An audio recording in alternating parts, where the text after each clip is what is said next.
Friends, it is a little after 7 o'clock in the morning. I slept pretty soundly last night, pretty hard. Hard enough that I was my neck was kind of stiff from not moving in the night, which is unusual. So I'm going to show you what I'm doing for breakfast. I just tried out a new pot. It's the Sterno Inferno heat exchanger pot.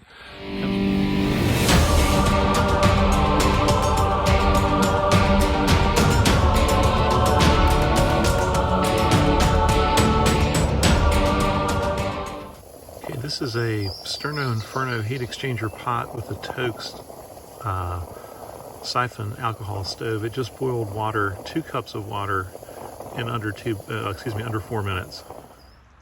All right, folks, there is my first round of breakfast, which is instant oatmeal with a little bit of half and half. All right, I'm ready for part 2. I did a little Esbit cooking here. I have some fresh scrambled eggs. I've got some bacon, and I have some toasted naan. Should be good.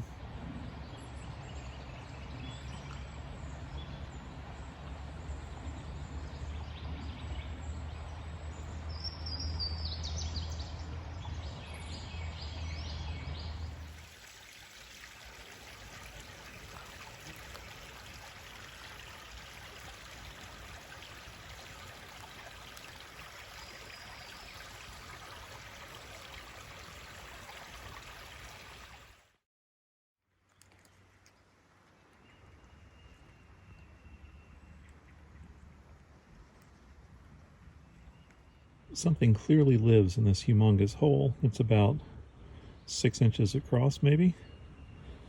But despite the recent rains, whatever it is, has not led or left any tracks that I can discern to give a hint at its identity.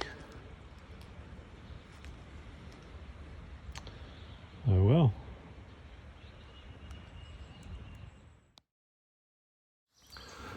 Okay, friends, I'm about to take off on my hike for geocaches this morning.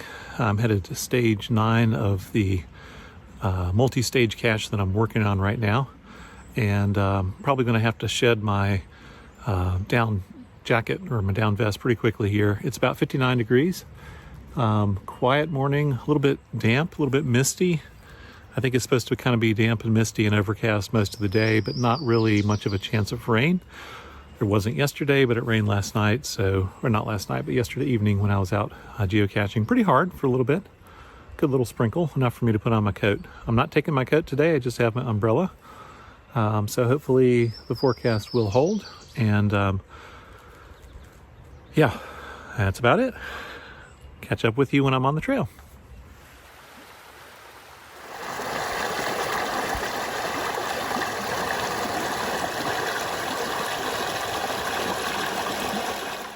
The creek is tranquil and calm today, but if you look on that far side, you can see where wood has been washed up from floods when it's risen, looks like probably 6 feet or so. And you can actually see it. Let me zoom in a little. You can actually see piles over in the woods, even higher up on the banks. So when this section of creek floods, it really floods. Lots of water comes down. Look at this log and probably stuck on top of a rock. That's a good sized log. That's probably 8 inches around. I'm sure it weighs a ton. So you can imagine the force of water required to move it. One of the earliest signs of spring.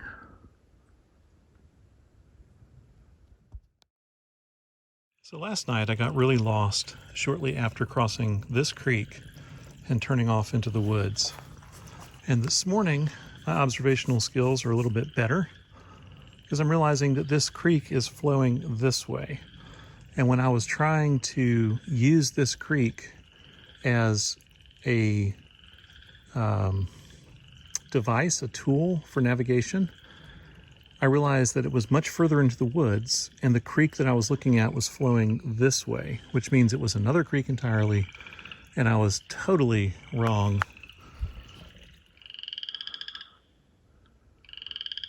I think y'all can hear the tree frogs. Probably not unlike the one I caught for camp. A lot of them have gotten quiet. as I approached, which probably means they can see me. That one must be on the back of the tree and can't see me. See what happens. Oh, went quiet, heard me. Tympanic membrane going overdrive.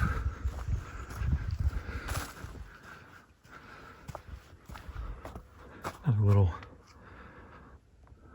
beautiful, probably seasonal little creek here.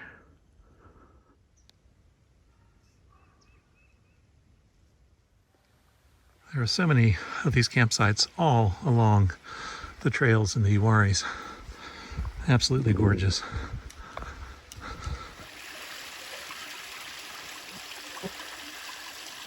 Hey, hardest climb of the morning. I don't know if you can tell from judging the landscape, the way it falls away. But yeah, following a creek bottom, and then all of a sudden it takes a right turn and basically goes straight up the mountain. But I'm almost to the top. I'll reverse it so you can see what I'm seeing. All right, the way I always sort of psych myself up when I'm on an uphill, if I know I'm gonna reach the top of the ridge, I'm looking for where I see daylight. And you can see it right there, you can see it right here. That means basically I'm looking at the top of the ridge. So it's not too much farther. I'll zoom in a little bit more so you can see what I'm talking about better. Not too much farther at all. So this really interesting tree has a fire pit and really spectacular mountain views. But it's a dry camp up here on a ridge. So you'd have to plan ahead if you wanted to go there. All right, I'm looking at, I need a bearing of 136 southeast. Somewhere in here, it's kind of hard. Yeah, up the hill. I guess so, somewhere around there. That's the creek I need to cross and head somewhere up this slope over here. Well, I made it across. And this little slice of heaven, beautiful sight I'm sure nobody's seen in a long time, is what was waiting for me. All right, now to find stage 9. I'm sitting on a hillside here, close to stage 9, but I don't have a cell signal, and consequently my GPS, which I should not be relying on with a phone, but I am, is just, I can stand in a place and it goes around in circles and moves as though I'm moving, even if I'm just not. But I've looked at the map, I've looked at the relative location of the cache to the map, and notably to a contour level. So I'm hoping the saving grace for me is that that little waterfall I showed you earlier marks the drop of a contour line where the creek drops in the contour. And as a consequence of that, I think I can, relative to that drop in contour line, sort of gauge an approximate and likely location for the cache and go at it that way. But I am basically driving blind in the sense that I do not have a dedicated GPS with me. I haven't had a need for it in any of the other caches so far. So I saved that little piece of weight, and I will not do that again.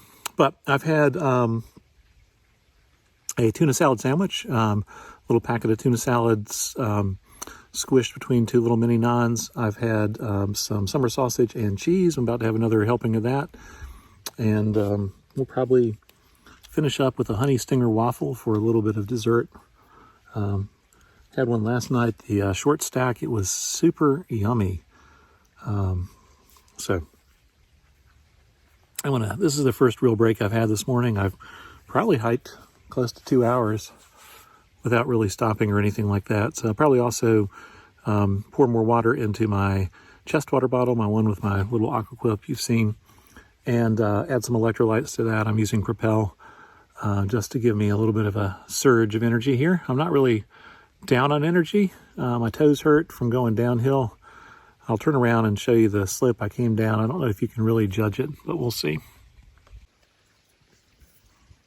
So over in this area down here is where the waterfall is. And then this tree. And then this is the slope up. I mean, it's precipitous. It drops At the bottom there, it's probably dropping 2 or 3 feet of elevation for every 1 foot of horizontal distance. So it's going to be a pain to get back up that slope if I need to. And then there have been a lot of blowdowns here in this area, and that makes it also hard to navigate. I guess if I have to, I'll look over those blowdowns and see if there's any possibility of a cache location there, but I don't think so.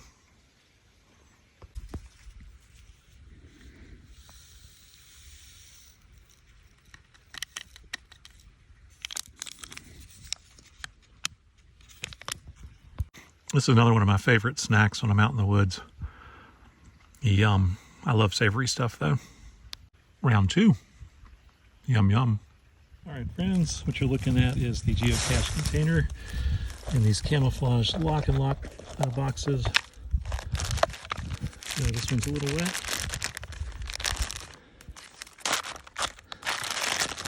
but yeah, legible. Well, I've been kind of hiking on and hiked out of a headache after a little vitamin I, some ibuprofen, and now I'm on a bushwhack again at this beautiful little zoom in Talbot's Branch Creek. Really pretty down here in the bottom. But my destiny is up this ridge somewhere. So I'm gonna go across right here and see what I can find. Some critter has been chewing on this.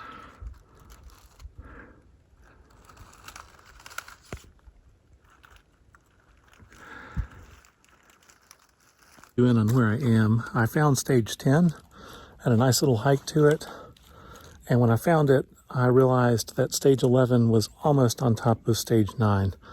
So what it meant was I have a relatively pointless trudge all the way back to stage 9, a little bit up a hill beyond it, so even worse. But I also knew that it's so remote that I would never be able to just like camp and go there, and I wouldn't feel like it. So maybe, you know, who knows, if I get this one, maybe I can knock another one out before I get back to camp tonight.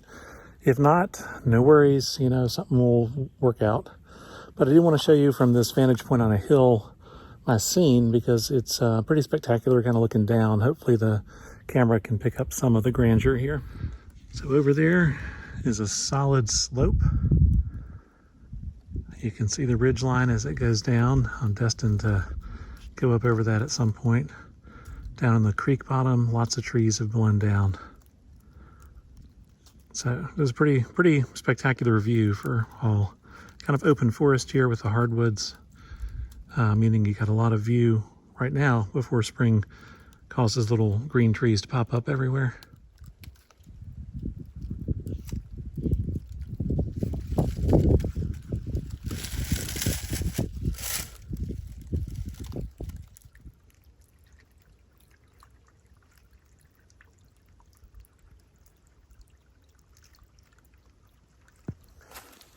Well, friends, I successfully found stage 11. I have the coordinates for stage 12, but it was ping-ponging me back pretty close to where stage 10 was.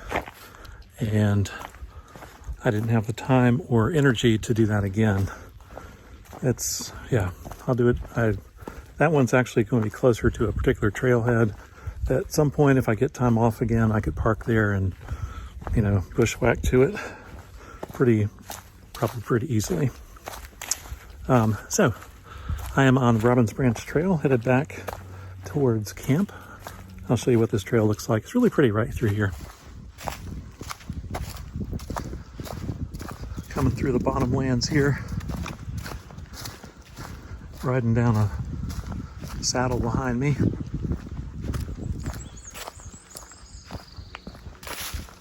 And it's gonna go up over this little hummock and then curve down towards Robbins Branch Creek, which is the one that I was walking by this morning first thing, because this is what I was hiking out to go to my first geocache.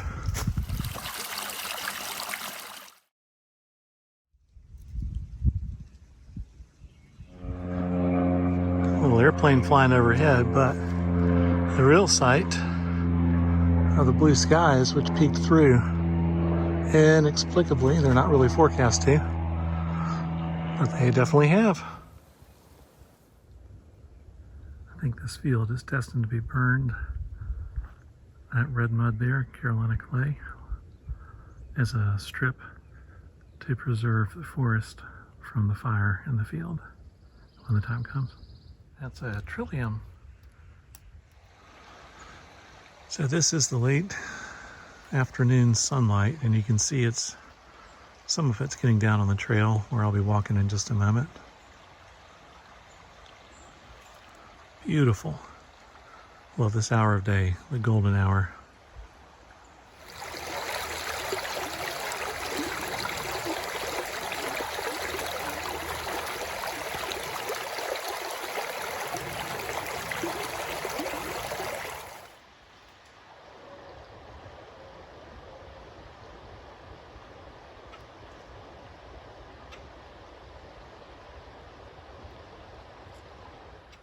Well, folks, I have a little bit of light left. This camera does not do well in the dark, but I do have a moon above me tonight, which is nice. And below, I have my oil lantern. Morning, folks. 51 degrees Fahrenheit this morning. And another just delightful, a little overcast today, but calm morning here by Betty McGee's Creek.